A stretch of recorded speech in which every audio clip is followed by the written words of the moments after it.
بسم الله الرحمن الرحيم الحمد لله رب العالمين إن الحمد لله نحمده ونستعينه ونستغفره ونعوذ بالله من شرور أنفسنا ومن سيئات أعمالنا من يهده الله فلا مضل له ومن يضلل فلا هادي له أشهد أن لا إله إلا الله وحده لا شريك له وأشهد أن محمدا عبده ورسوله اللهم صل على محمد وعلى آل محمد وصليت على إبراهيم وعلى آل إبراهيم إنك حميد مجيد اللهم بارك على محمد وعلى آل محمد كما باركت على إبراهيم وعلى آل إبراهيم إنك حميد مجيد ورضى اللهم عن الخلفاء الراشدين والصحابة أجمعين ومن تبعهم بإحسان إلى يوم الدين أما بعد السلام عليكم ورحمة الله وبركاته mes frères et sœurs.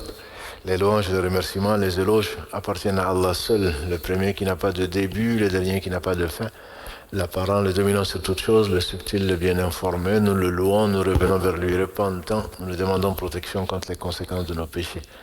Et lui seul en sait le nombre et les tendances de l'âme, et l'âme ordonne le mal, hormis celle à qui Allah fait miséricorde.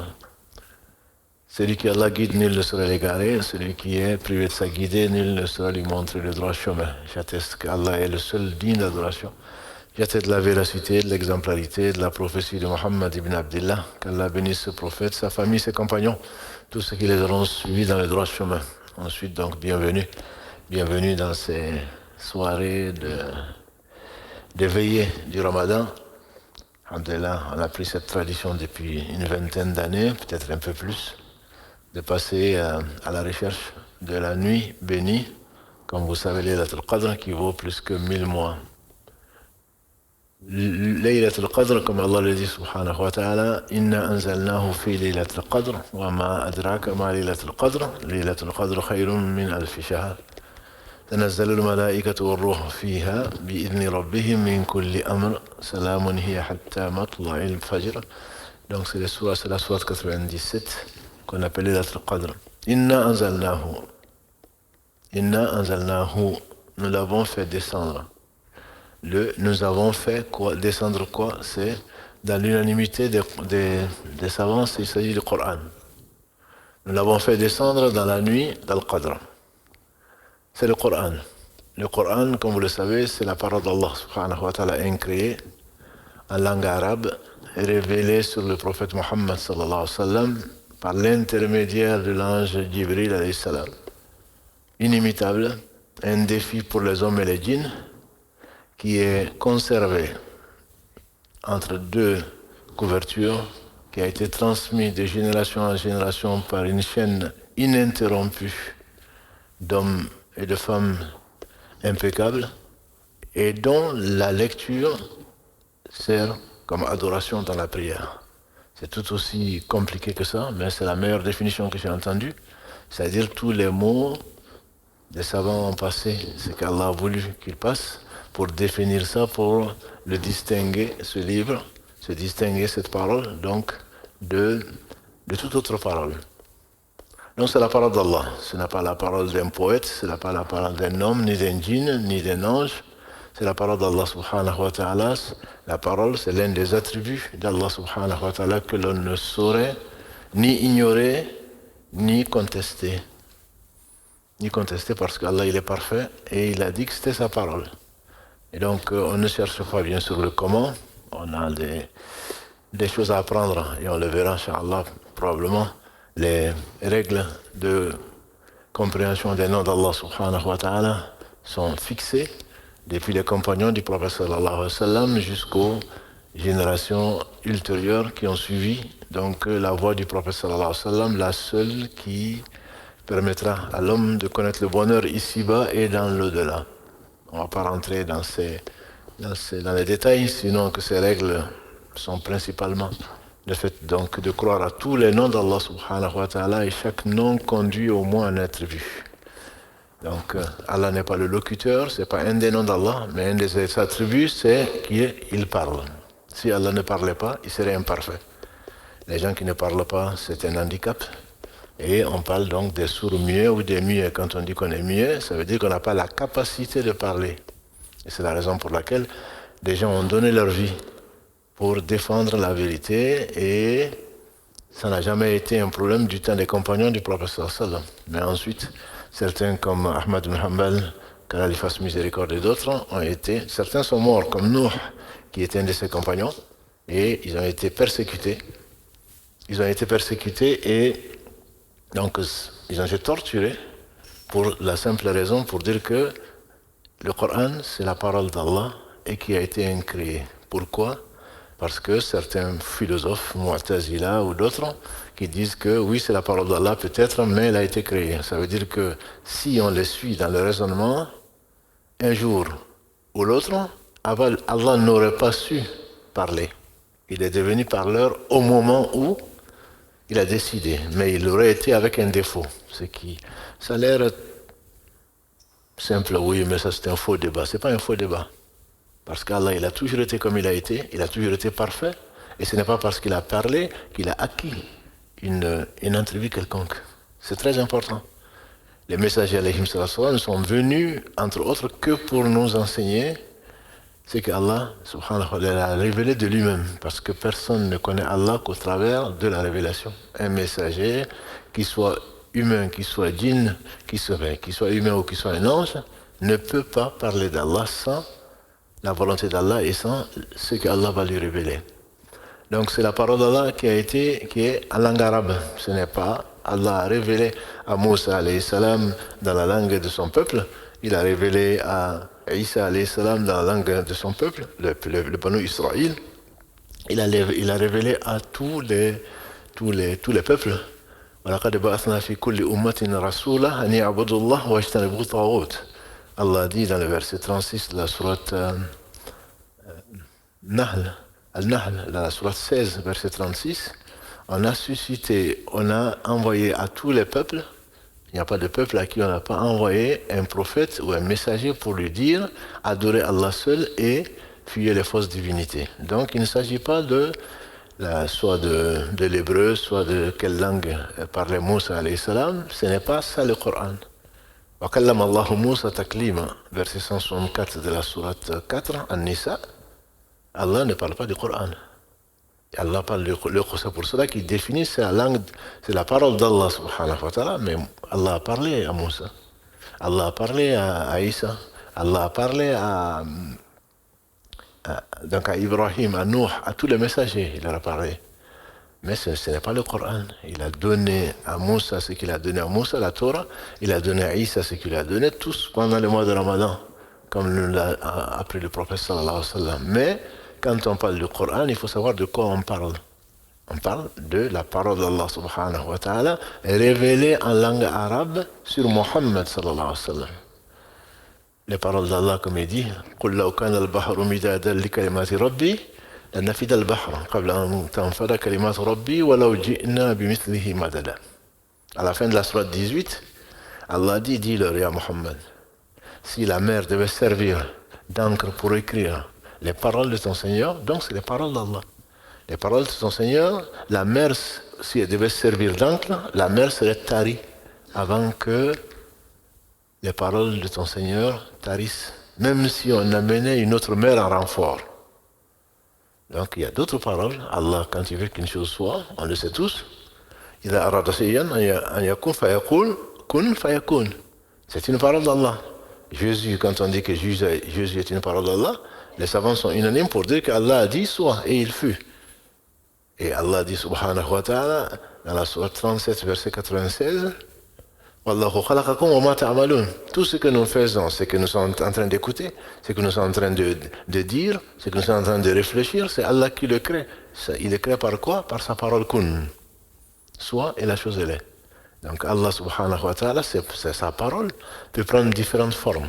Celle qu'il révèle à Jibril, celle qu'il révèle aux d'autres anges, celle qu'il révèle à qui il veut, subhanahu wa ta'ala, c'est la parole d'Allah. Mais quand on parle du Coran, on parle de la parole d'Allah qui a été révélée sur Muhammad sallallahu alayhi wa sallam. Ce n'est pas la Torah, ce n'est pas l'évangile, même si c'est le meilleur des livres qui regroupe tous les livres. Et comme je vous ai dit tout à l'heure, tous les livres ont été révélés pendant le mois de Ramadan. Allah a béni ce mois dans lequel nous sommes et il a béni tout particulièrement donc ce mois, comme l'a dit le prophète sallallahu alayhi wa sallam.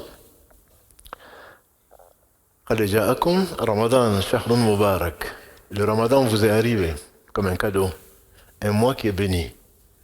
Le cheikh Abdurraq al-Badr, qu'Allah le préserve et le récompense par le meilleur, il commente ce hadith en disant que Allah a dit que le mois est béni. Nous, on pense seulement que la nuit, le Qadr est béni. Allah dit dans le verset 4 de la sourate 44, Inna anzalnahu fi laylatin mubaraka. On l'a révélé pendant la nuit bénie. Cela ne veut pas dire que le reste n'est pas béni. Et c'est pour cela que celui qui a la science et celui qui n'a pas ne sont pas comparables. Shahrun Mubarak, ça veut dire que c'est un mois qui est béni. Chaque instant de ce mois est béni.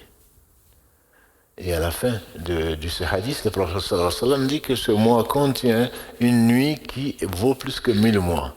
Et il conclut le hadith en disant, celui qui sort du Ramadan, qui n'en a pas profité, pour se faire pardonner, il a tout perdu. C'est le grand perdant.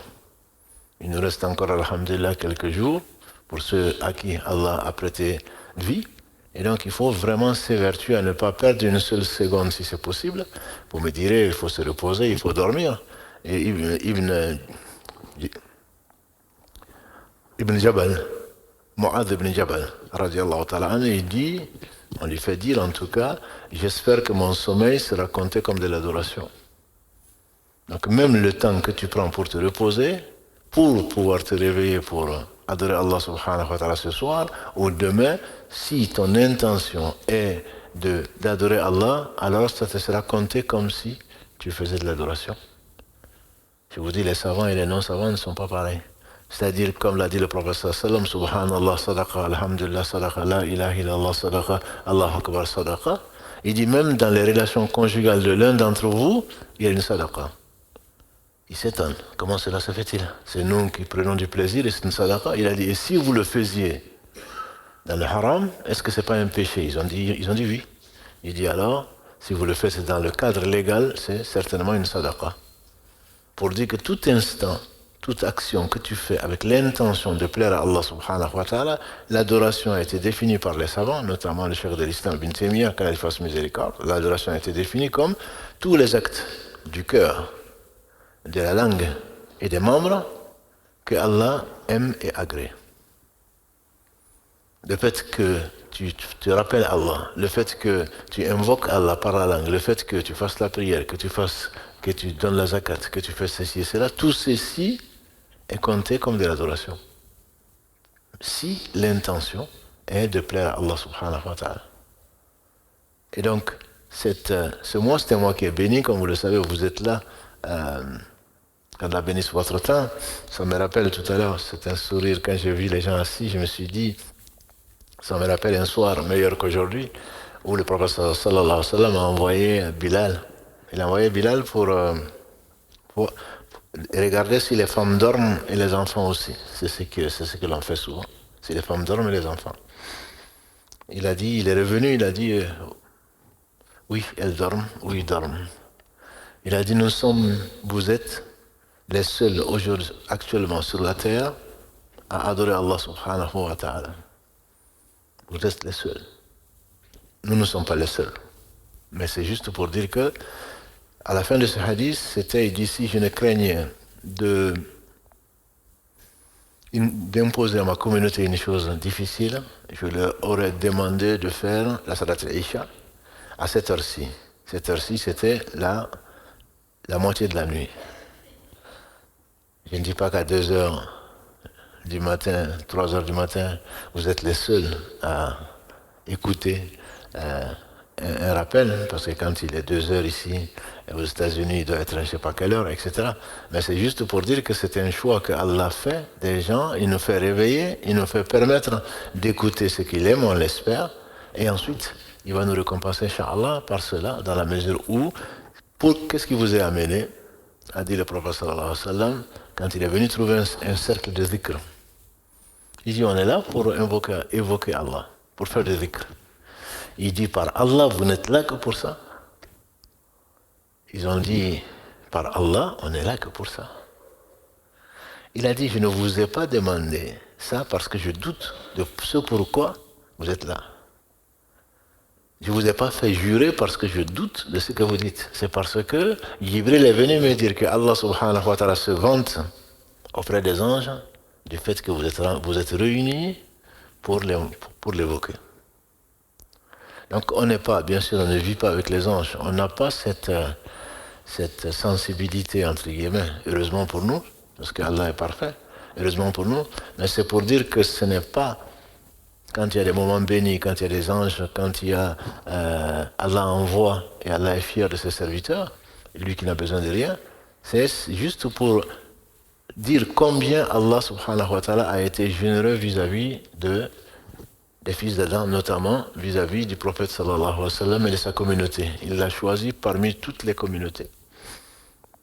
Dans le verset 110 de la sourate Ali Imran, Allah dit subhanahu wa ta'ala, Kuntum khayra ummatin ukhrijat linas. Vous êtes la meilleure communauté suscitée par les gens. Les savants disent que de toutes les communautés, et ils en citent dans un hadith, le prophète parle de 70 communautés. De toutes les communautés, Allah a choisi la communauté musulmane. De tous les hommes, Allah a choisi Mohammed sallallahu alayhi wa sallam. Et de tous les livres qu'il a envoyés, on dit qu'il y en a 114, Allah a choisi le Coran. C'est pour cela que quand tu comprends tout ça, tu comprends que la nuit dans laquelle Allah a honoré les hommes, notamment Mohammed sallallahu alayhi wa sallam, en faisant descendre le Coran, ne peut pas être une nuit ordinaire. Que la communauté de Mohammed sallallahu alayhi wa sallam ne peut pas être une communauté ordinaire. Et tu comprendras que la sacralité de celui qui s'est consacré à Allah subhanahu wa ta'ala, parmi lesquels je vous compte, n'est pas quelqu'un d'ordinaire. D'où tout le respect, tout l'honneur et tout l'amour que l'on peut avoir pour un musulman. Qu'on doit avoir plutôt pour un croyant. Il n'a pas choisi, il t'a pas choisi comme frère ou comme sœur parce que tu es beau, parce que tu es riche, il n'attend de toi rien. Il n'attend de toi rien d'autre. Il n'attend que d'Allah subhanahu wa ta'ala pour l'amour que Allah a mis dans ton cœur pour lui, ou le respect que Allah a mis dans ton cœur pour elle, pour être récompensé dans l'au-delà. C'est pour ça que le regard que tu peux avoir vis-à-vis de ton frère, ça peut être complètement différent. Soit c'est un regard d'intérêt, soit c'est un regard de respect et d'amour pour Allah subhanahu wa ta'ala. Allah a envoyé donc ce livre, disent les savants, ils sont unanimes qu'il s'agit du Coran dans cette nuit. Et on dit donc que cette nuit qui fait partie du Ramadan, il n'y a aucun doute, il n'y a pas de divergence entre les savants, dans la mesure où Allah dit dans le verset 185 de la sourate al-Baqarah, Shahru Ramadan alladhi unzila fihi al-Quran, hudan linnas wa bayinat min al-huda wal furqan. C'est pendant le mois de Ramadan que le Coran a été révélé comme guide pour les gens et critère de distinction entre le bien et le mal pour les gens. Donc ce Coran a été révélé, il a été pris du Lawh. Donc Al-Mahfouz, dans la table gardée, c'est Allah qui le dit subhanahu wa ta'ala, et As-Sama ad-Dunya fi Laylatul Qadr, pendant le mois de Ramadan. Le Bayt al-Izza, c'est la maison où Allah subhanahu wa ta'ala a demandé à Jibril de descendre avec le Coran qui est dans notre ciel le plus bas. Donc ça s'est fait pendant une nuit qui est une nuit du mois de Ramadan et qui est Laylatul Qadr. Al-Qurtubi et d'autres, Ibn Abbas également avant lui, disent qu'il se peut que ce soit la 24e nuit. Il se peut que ce soit une autre nuit, mais qui est la nuit du Qadr, dans le dernier tiers donc, du mois de Ramadan. Et comme le professeur sallam a dit que les feuilles d'Ibrahim ont été descendues la première nuit du Ramadan. La Torah donnée à Moussa a été donnée d'un bloc. Tous les livres sont descendus sur les prophètes en une seule fois. Le Coran, comme vous le savez, c'est en 23 ans. Mais le Coran est descendu en une fois de Bayt al-Mahfouz ila Bayt al-Izza. En une fois, donc pendant le mois de Ramadan.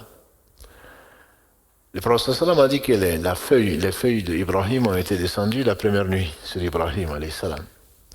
La Torah la 6e nuit, après 6 nuits plutôt, sur Moussa alayhi salam.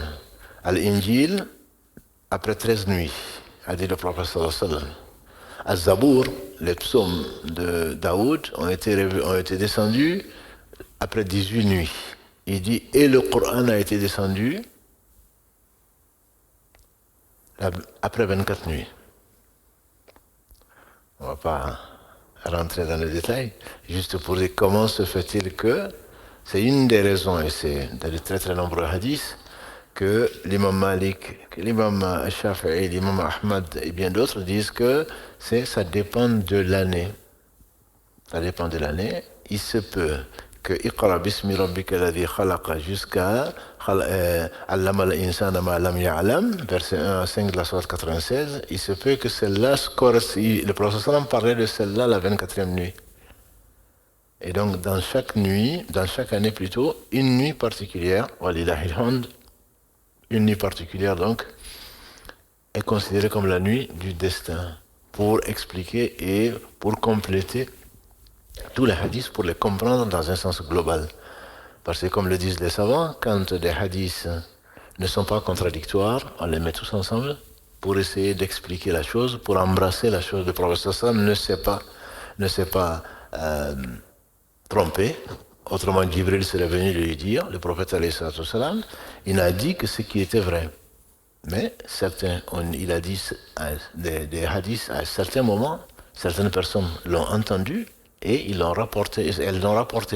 Ça ne veut pas dire que c'est contradictoire avec ceux qui disent que c'est la 27e nuit. On dit que c'est souvent, dans certains hadiths, peut-être la même année, que le prophète sallam, beaucoup de gens l'ont entendu dire « recherche la nuit dans la 27e nuit ». Sinon, la première nuit qui a été citée par Saïd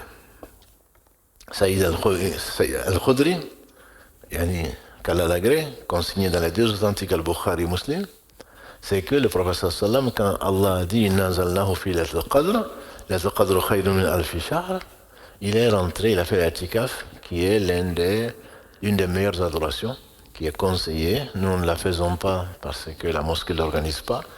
Personnellement, on le faisait quand on était sous la dalle, donc il y a 30 ans, on le faisait, mais un hadith qui a été rendu authentique par le Cheikh Albani, qu'Allah fasse miséricorde, est un hadith qui est ignoré par beaucoup de gens et où le prophète sallam a dit, donc l'i'tikaf, c'est-à-dire la retraite spirituelle, ne se fait que dans les 3 mosquées. Mais ce n'est pas l'avis majoritaire des savants. L'avis majoritaire des savants, c'est qu'on peut le faire dans n'importe quelle mosquée où on fait la Jumu'ah. On rentre de Asr, ou en tout cas avant le Maghreb du 20, c'est-à-dire hier soir, et on en ressort, en tout cas c'était la sunna du prophète sallam, le matin, après le Fajr, de l'Aïd. Mais des savants comme Abu Hanifa, qu'Allah lui fasse miséricorde, dit qu'on peut rentrer, et c'est une idée qui est intéressante pour nous les paresseux, qu'on peut y rentrer même pour 1 heure.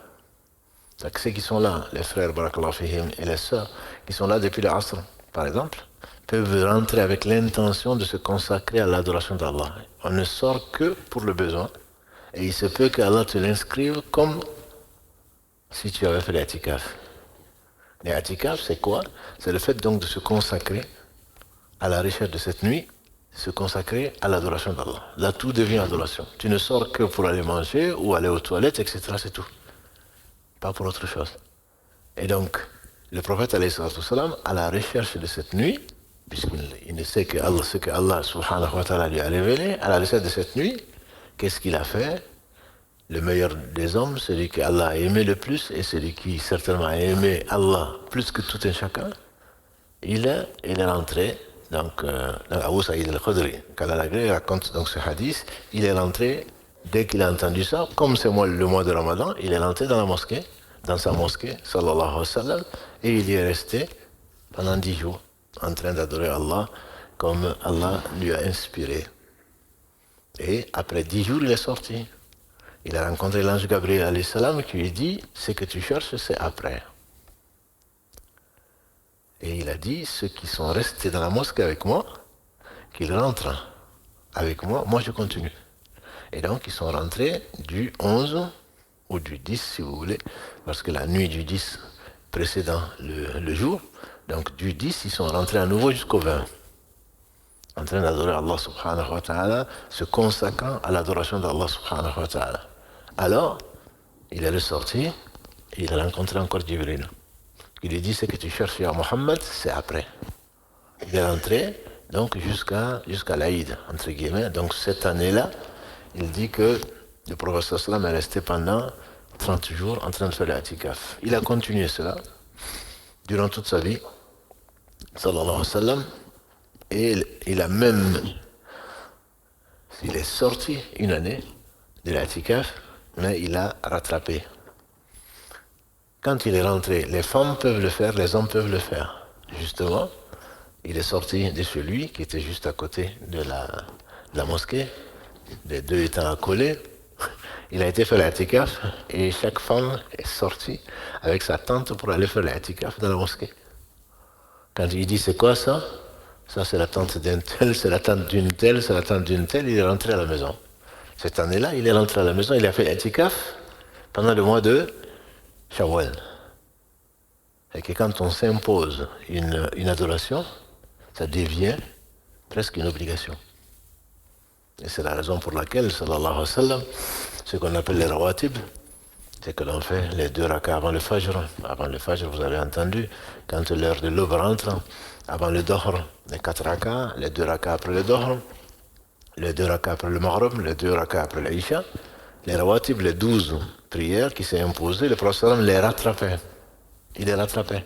Même le qiyamul layl qui faisait le tahajjud, c'est-à-dire quand tu dors et ensuite tu te réveilles, le dernier tiers de la nuit étant le meilleur, tu te réveilles pour prier. S'il a été malade, et pourtant Allah est miséricordieux, quand tu es malade, Allah te dit aux anges de t'inscrire ce que tu faisais alors que tu es en train de dormir. Tu es en train de voyager, Allah dit aux anges de t'inscrire la récompense de quand tu étais sédentaire, c'est que tu faisais, alors que tu es en train de dormir, alors que tu raccourcis les prières à 4 à 2. Allah dit aux anges de faire exactement comme ce que tu faisais. La raison pour laquelle il ne faut vraiment pas, surtout quand, alhamdoulilah, vous avez le temps et vous avez la santé pour le faire, il ne faut vraiment pas se reposer. Je pense notamment aux jeunes. Il ne faut pas se reposer, je ne veux dire pas plus que normal.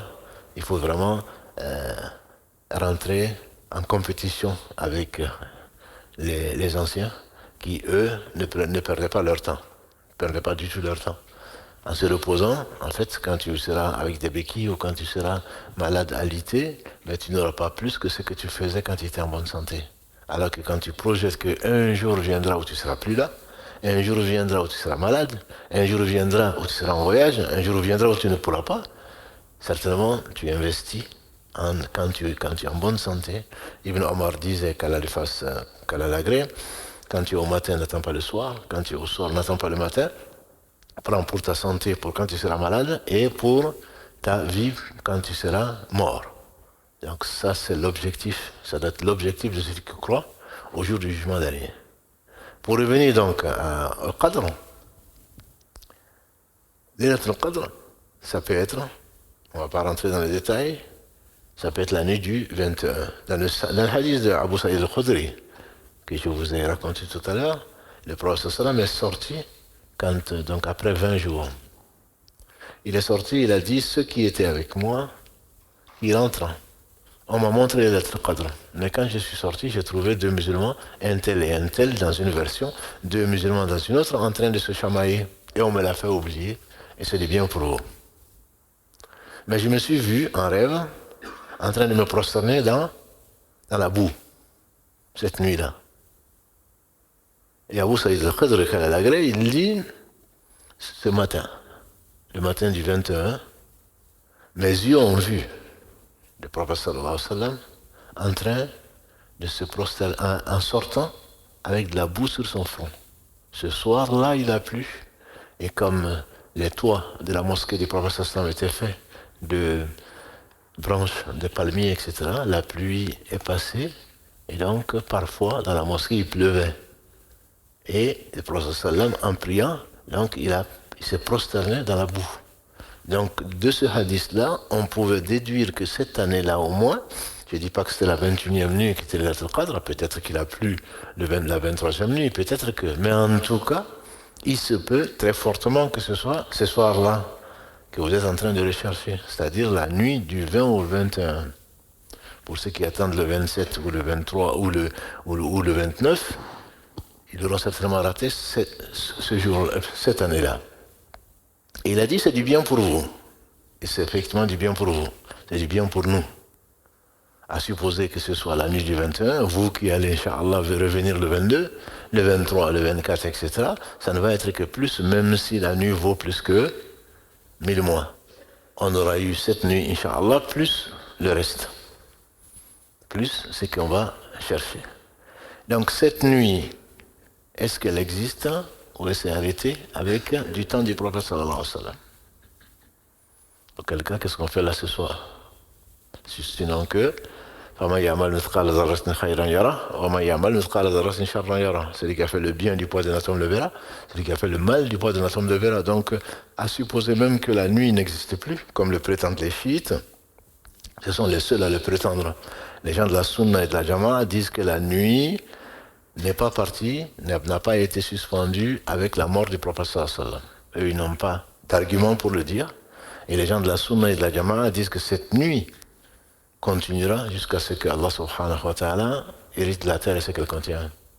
La preuve, c'est que les meilleurs d'entre nous, que sont les 4 califes, ont continué à le faire. Les compagnons du prophète sallam ont continué à rechercher cette nuit. Les veuves du prophète sallam faisaient l'i'tikaf après sa mort, donc dans la mosquée du prophète sallam, en revivifiant cette sunna du prophète sallallahu alayhi wa sallam. Le fait donc de faire l'i'tikaf, de faire la retraite spirituelle dans la mosquée du prophète sallallahu alayhi wa sallam, même après sa mort. Omar ibn Khattab, comme vous savez, qu'à la Grèce, il y avait un inspiré dans la communauté de Mohammed sallallahu alayhi wa sallam, ça aurait été Omar. Omar ibn Khattab, qu'à la Grèce, c'est lui qui a instauré cette sunna, entre guillemets, le fait de rassembler, comme vous le savez, les musulmans pour prier ensemble, ce qui a donné ce qu'on appelle aujourd'hui Tarawih. Et le prophète sallam nous a dit, alaykum bi sunnati, suivez ma sunna, et la sunna des califes bien guidés. Et il n'y a aucun doute, sauf chez les idiots, sur le fait que les califes bien guidés sont au nombre de 4. La communauté est unanime dessus, c'est Abu Bakr, Omar, Othman et Ali, qu'Allah les agrée tous. Donc, le fait que ce que nous faisons ne peut être quelque chose de sunna, et que le prophète sallam a craint de faire alors qu'il y avait encore la révélation, mais il est sorti avec un soir, d'après Abu Dharr, il dit la 23e nuit, le prophète sallam est sorti, il a prié, c'est-à-dire dans sa mosquée. Il a prié dans sa mosquée. Et il y avait quelques-uns. Il a prié le premier tiers de la nuit. On a dit à Rasulallah, et si tu continues le reste de la nuit? Il ne l'a pas fait, il est rentré. La 24e nuit, cette année-là, il n'est pas sorti. La 25e nuit, il est sorti. Il a prié la moitié, jusqu'à la moitié de la nuit. Ils ont dit, et si on priait toute la nuit? Il n'a pas prié. Il est rentré chez lui. La 27e nuit, cette année-là, il a réveillé sa famille et ils ont prié le dernier tiers de la nuit. C'était un des arguments pour dire que cette année-là, de ce hadith-là, c'était très probablement le 27. C'est pour cela que beaucoup de savants disent que le 27, il y a eu peut-être soit cette année-là, le prophète sallam en a parlé à beaucoup de compagnons, donc on a l'impression que c'est le 27, soit alors cette année-là, c'était le 27. Mais la 22e nuit, également, a été Abdullah ibn Unais, qu'à la Grèce, il a dit au prophète sallallahu alayhi wa sallam,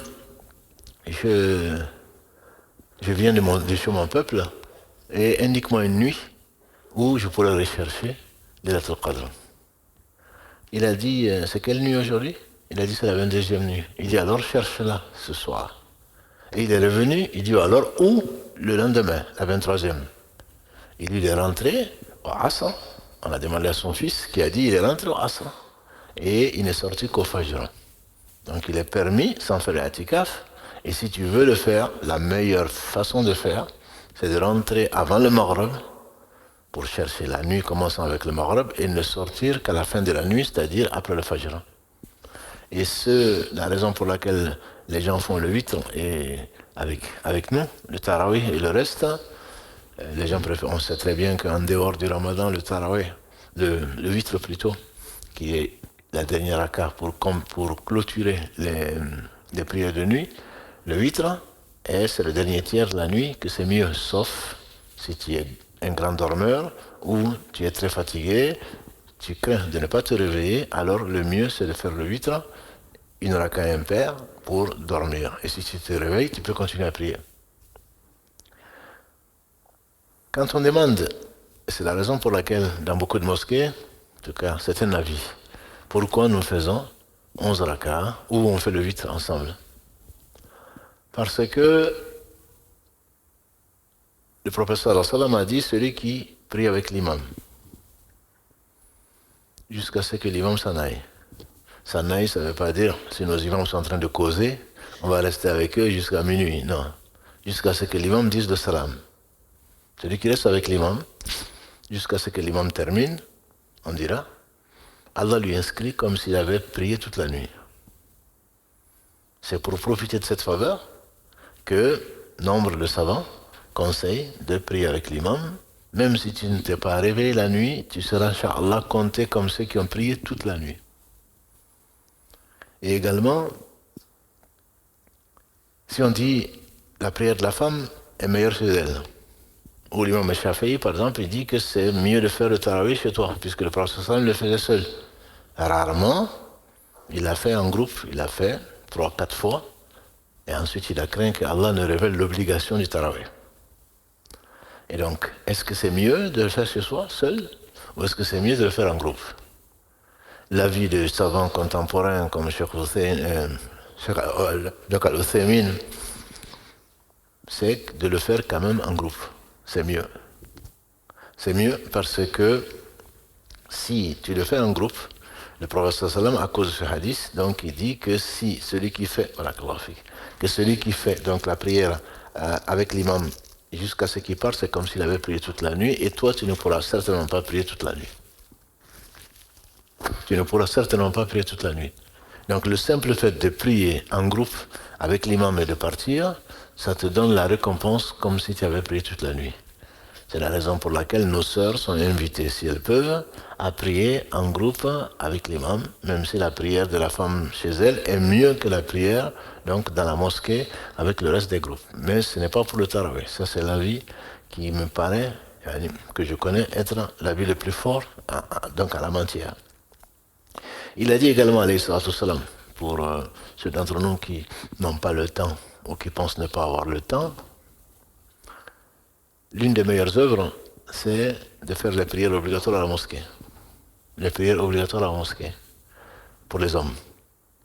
Alors, si tu ne peux pas, au moins, fais la prière de Isha avec l'imam et la prière du Fajr. Parce que le prophète sallam a dit, celui qui prie le Isha avec un groupe à la mosquée, c'est comme on lui inscrit comme s'il avait prié la moitié de la nuit. Celui qui prie le Fajr avec l'imam à la mosquée, c'est comme si il avait prié l'autre moitié de la nuit. Ce qui fait que celui qui fait le Isha à la mosquée et le Fajr à la mosquée, il lui inscrit comme s'il avait prié toute la nuit. Et c'est la raison pour laquelle ceux d'entre vous ou ceux d'entre nous qui n'ont pas la possibilité de venir aux 5 prières, il est fortement conseillé, pour celui qui veut bien sûr le bien, de prier le Fajr, le Isha et le Fajr. Celui qui prie le Isha et le Fajr, même si ensuite il fait son witr et se couche, il lui sera inscrit comme s'il avait prié toute la nuit. Et bien heureux, disaient les savants de la deuxième génération, celui qui a pu faire le Maghrib et l'Isha en groupe, ou celui qui a pu faire le Fajr en groupe, il a pris une bonne partie de la nuit dessus. Tout ceci en quoi? En l'honneur donc de ce qu'Allah subhanahu wa ta'ala a mis dans cette nuit donc qu'on appelle la nuit du Qadr. La nuit du Qadr, pourquoi? Parce que le Coran, comme on le sait, la parole d'Allah subhanahu wa ta'ala vaut beaucoup plus d'efforts et beaucoup plus d'honneur que cela. C'est pour cela que certains savants disent qu'il y a beaucoup d'explications. Mais il y a 2 explications principales pour dire pourquoi Allah parle de Al-Qadr.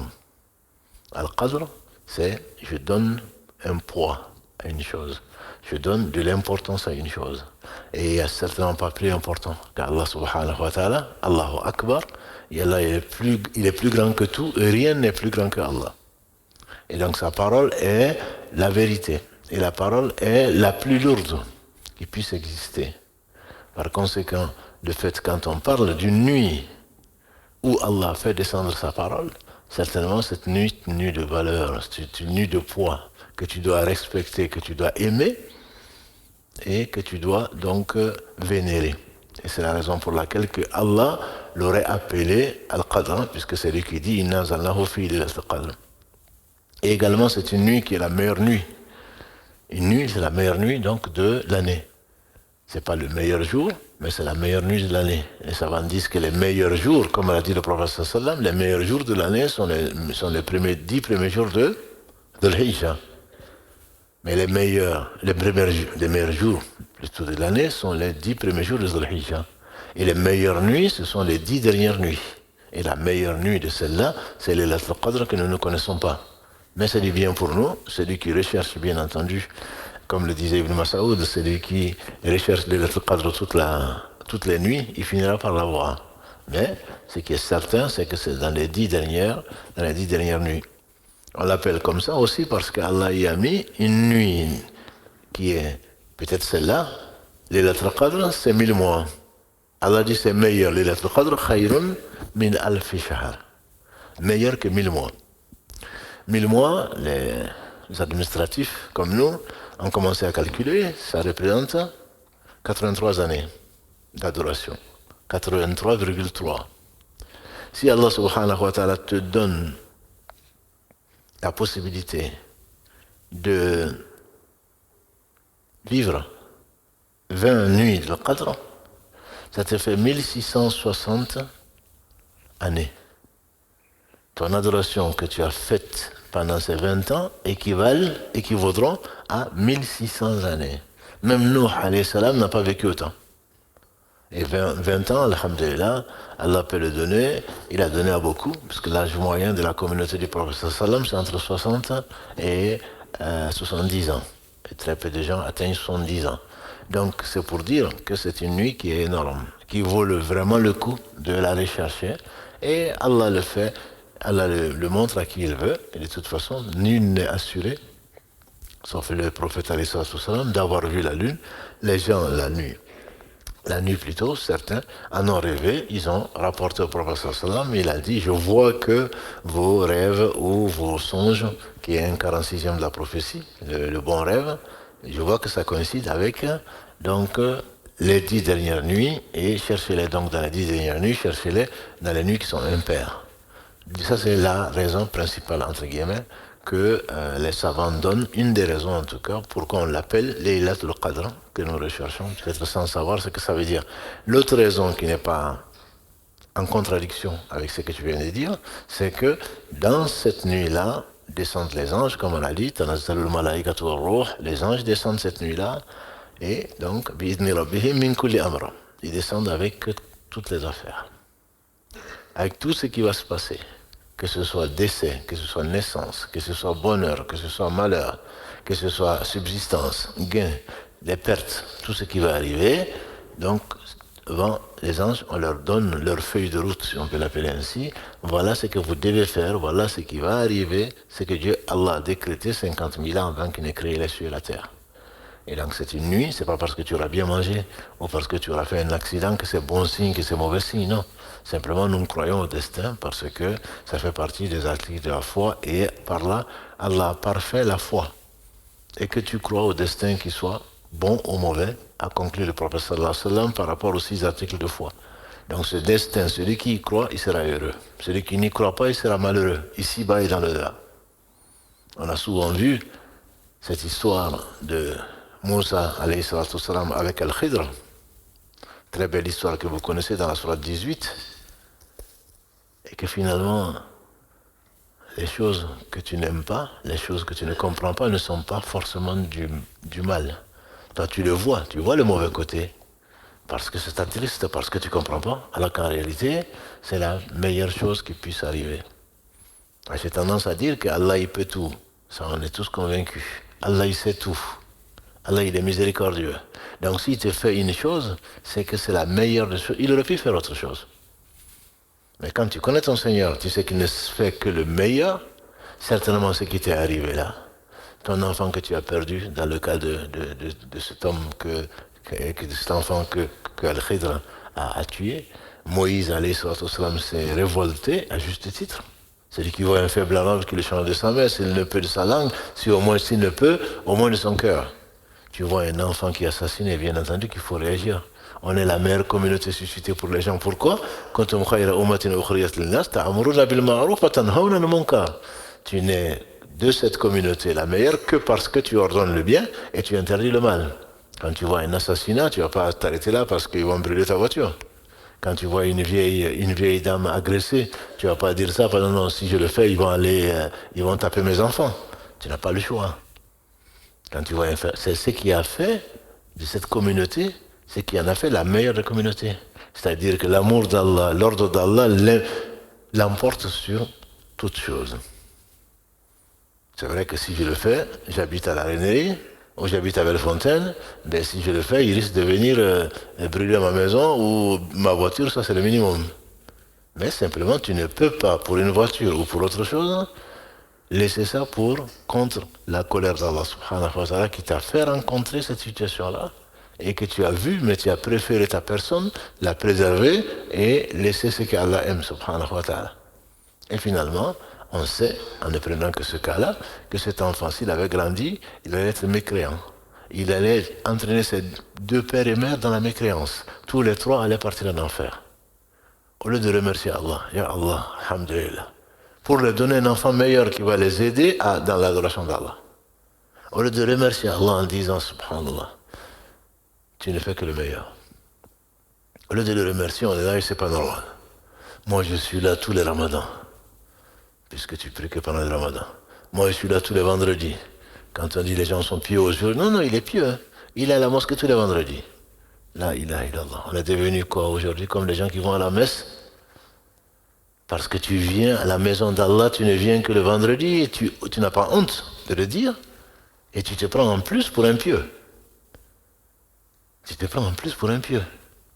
Quand on te donne rendez-vous avec ta fiancée ou avec ton fiancé, mais c'est pas toutes les semaines. Hein. Je dirais c'est toutes les heures. Tu chômes l'école même quand ils sont adolescents là. Tu chômes la classe pour aller la rencontrer dans le haram. Et Allah t'invite pour te pardonner et tu es là en train de non, moi une fois par semaine quoi. Parce que c'est ça qui est obligatoire. Mais ce qui est obligatoire, c'est que tu sois reconnaissant vis-à-vis de ton Seigneur, subhanahu wa ta'ala. C'est ça qui était obligatoire. Tu n'as été créé que pour quoi? Que pour adorer Allah. Tu n'as pas été créé pour faire des bêtises. Tu n'as pas été créé pour t'amuser. Afahasibtum annama khalaqnakum abatha ma annakum ilayna la turja'un. Pensez-vous qu'on vous a créé comme ça en vain et que vous n'allez pas revenir à nous? Je n'ai créé les hommes et les djinns et les hommes qu'afin qu'ils m'adorent. Et toi, l'adoration d'Allah se définit par la prière du vendredi, ou la prière que tu rattrapes, ou les 5 prières pour ceux qui sont les plus pieux parmi nous. Tout est adoration d'Allah. Tout est agrément. Tu as été créé pour cela. Et on verra, Inch'Allah, plus tard, qu'est-ce que ceci implique et qu'est-ce que ça veut dire. Donc l'adoration d'Allah subhanahu wa ta'ala passe par cette recherche-là de cette nuit qui vaut plus que 1000 mois. Elle vaut plus que 1000 mois parce qu'Allah y a mis du poids. Et n'est béni que ce qu'Allah bénit, et ce mois il est béni. Chaque instant est un moment béni. Il ne faudrait pas l'oublier. Si on a perdu les 2 tiers déjà du mois, beaucoup d'entre nous, on n'en a pas profité, et bien c'est le moment d'en profiter parce qu'il reste encore peut-être 1 tiers. Mais pour qui? Allahu A'lam. Peut-être qu'on n'aura plus l'occasion de pouvoir veiller. Peut-être qu'on n'aura plus l'occasion de pouvoir lire le Coran. Peut-être qu'on n'aura plus l'occasion de faire du bien. Donc c'est la raison pour laquelle on doit saisir chaque moment de ce mois et chaque moment de cette nuit pour se rapprocher d'Allah subhanahu wa ta'ala. Et sa récompense est connue et sa récompense est assurée. Donc Allah subhanahu wa ta'ala a voulu mettre dans ce mois, cette nuit, pendant laquelle il a fait descendre le Coran sur le prophète sallallahu alayhi wa sallam. Ce Coran, on ne va pas commencer le live maintenant, c'est une guidée, c'est ce que dit Allah subhanahu wa ta'ala, Shahru Ramadan alladhi unzila fihi al-Qur'an, hudan linnas. Comme Omar l'handicapé visuel l'a rappelé, il a dit Hudan Linnas, c'est une guidée pour les gens, donc les aveugles compris. C'est la raison pour laquelle il est dit que les bienvoyants, si on peut nous appeler ainsi, se doivent d'aider les non-voyants et d'autres personnes qui ont des handicaps pour comprendre ce Coran, pour que ce Coran arrive aux gens. Les droits du Coran sont avant tout d'y croire. Avant tout d'y croire. Allah a mis au défi les djinns et les hommes d'apporter l'équivalent du Coran. D'apporter l'équivalent du Coran, bien sûr, ils ont été incapables. Il a mis les djinns, les poètes arabes, au défi d'apporter 10 sourates, dans la sourate 11. Il a mis au défi, ensuite, les poètes, les hommes et les djinns réunis, d'apporter une seule sourate. Ils ont été incapables. Et sur le Coran, Allah dit dans le verset 42 de la sourate 41, le faux n'atteint pas le Coran de devant ou de derrière. D'où que tu attaques le Coran, tu ne vas pas trouver, ce n'est pas la parole d'un homme. Je dis ça parce que en scrollant sur les réseaux, qu'est-ce qu'on n'entend pas, qu'est-ce qu'on ne voit pas, et surtout chez les jeunes. Et tout ce que l'on voit, malheureusement, ça laisse des traces. Allah a mis au défi les plus grands poètes, les plus grands grammariens, les plus grands arabes d'apporter un seul verset, ils n'ont pas été capables. Donc le droit du Coran, avant toute chose, c'est d'y croire. Il faut croire que la parole d'Allah, que c'est la parole d'Allah subhanahu wa ta'ala, qu'il a conservée, c'est la parole d'Allah subhanahu wa ta'ala qui nous narre ce qui est le passé pour un but bien précis, c'est pour nous guider, c'est pas pour autre chose. Et pour guider les humains. Mais ce n'est qu'une vraie guidée que pour les croyants.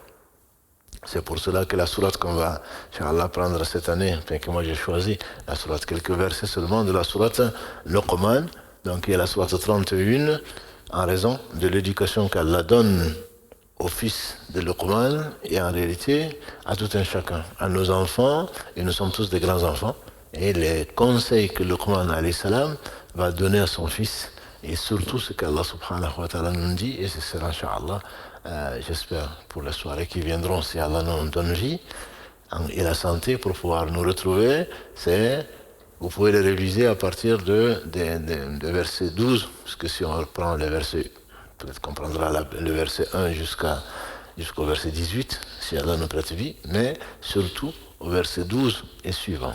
وَلَقَدْ آتَيْنَا لُقْمَانَ الْحِكْمَةَ أَنِ اشْكُرْ لِلَّهِ وَمَنْ يَشْكُرْ فَإِنَّمَا يَشْكُرُ لِنَفْسِهِ وَمَنْ كَفَرَ فَإِنَّ اللَّهَ غَنِيٌّ حَمِيدٌ. On a donné la sagesse à Luqman.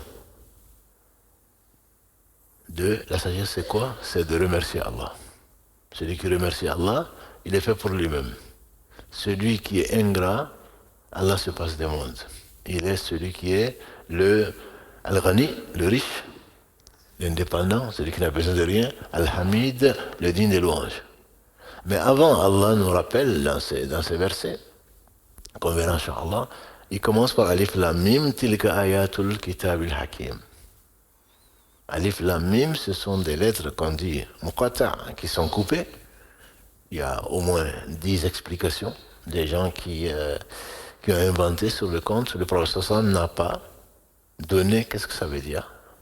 Et la meilleure explication peut-être acceptée en tout cas par les gens de science, c'est que Allah s'adresse aux Arabes en leur disant, voyez-vous, Alif, Lam, Mim, Sad, Qaf, Ha, Ya, Ain, Si, Sad, Yasin, voilà, ce sont les lettres de votre langue. Mais moi, Allah, j'utilise cela et que vous ne pourrez jamais imiter ce que je fais. Que c'est un défi aux Arabes. Si je descends ma parole en langue arabe claire, mobile, et je vous mets au défi de faire la même chose. Ça, c'est la parole la plus sage que j'ai lue sur ces lettres-là, que ce soit Qaf, que ce soit Yassine, que ce soit Sad, que ce soit Taha, ou n'importe lesquelles lettres qu'Allah a combinées. Donc, pour chaque fois qu'Allah a commencé par là, il parle de son livre. Ici, dans la sourate Luqman. Et demain, Inch'Allah, on va rentrer dans le vif du sujet. Ça, c'était qu'une introduction pour dire que vous avez bien fait de choisir la maison d'Allah subhanahu wa ta'ala pour vivifier ces nuits qui ne reviendront pas jusqu'au jour du jugement dernier. Allah dit Alif Lam Mim tilka ayatul kitab al-hakim.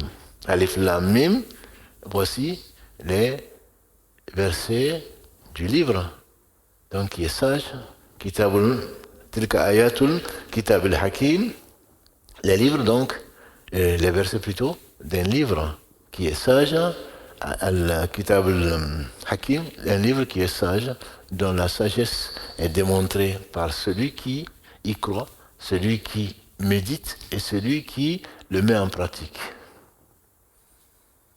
Ce n'est pas pour « Ah oui, c'est sage ». Qu'est-ce que ça veut dire? Et c'est cette sagesse, Inch'Allah, qu'on verra. Et Allah dit qu'il a donné la sagesse ensuite, dans le verset 12, il a donné la sagesse à Luqman. Cette sagesse, c'est quoi? C'est le remerciement. C'est le remerciement d'Allah.